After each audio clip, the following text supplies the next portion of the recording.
Hi, I'm Coach Praise Vaughn from Diaz Combat Sports. Today we're going to talk about that right cross and some common mistakes that I see when I'm coaching people getting power off that cross. So first things first, nice proper stance, nice wide base, properly lined up, hands up. When you're throwing that cross, you do not want to show it. You don't want to show it to your opponent when you're throwing it. So you don't want to cock it back. I'm just going to have it already in position. My shoulder and hips are both in line, ready to throw. From here, I'm going to bring my chest slightly forward and fire. Full extension, hiding behind my shield. So I'll show you from the side. I'm already in my proper position. Nothing changes. I don't move my hand at all. It doesn't drop. It doesn't do anything. It just throws. Hiding behind my shield, hip and shoulders moved at the same time. I'll show you slower. Hip and shoulders are moving together, full extension, rolling that knuckle down at the end. Okay, so that's the proper way to throw the cross, is I bring my weight forward. My weight starts back. I have just 60% weight back, 40% forward, and as I transfer that weight, power comes with it, and then returning properly, okay?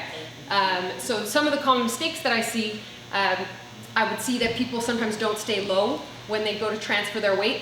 So they start in a proper position, and what happens is as they go to throw the cross, they start to get tall and they try to reach their opponent that way instead of transferring the weight to the front leg, okay? So instead, I want you to stay low, staying in this position, transfer the weight, it goes to this front leg, and then you sit back again. Transfer the weight for power rather than standing up.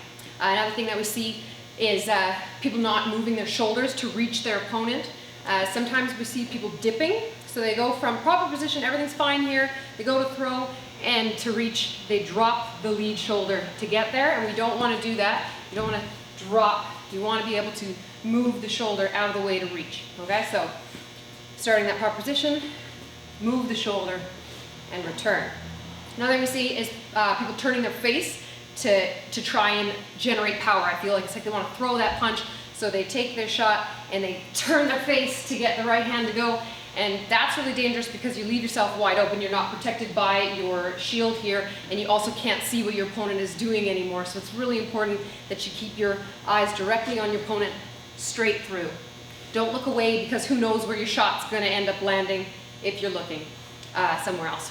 Another thing that we see are people pulling away. This is usually a distance issue. If you're not very comfortable with landing punches, especially if it's say your opponent is closer than you wanted them to be, or your pad holder, and you feel crowded. Sometimes people have this habit of leaning back to extend their shot, and we don't want to lean away. You don't want to pull back. If anything, if it's a distance issue and they're right there, you're just going to shorten the punch. You're going to roll it over sooner, keeping your chest forward, shorten the shot. Do not pull back to extend.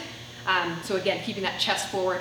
So one more time, seeing that cross properly, starts in a proper position, everything's all in line, hip and shoulders are in line, hands are steady at my face, I'm not shaking or moving or dropping or cocking the punch at all. I just go from here, transfer the weight onto that front leg, and return right back, weight back, ready to go for the next shot, all right? Thanks very much for watching this video. If you liked it, you can see some more and follow me at Praise Vaughn on Instagram. Thanks.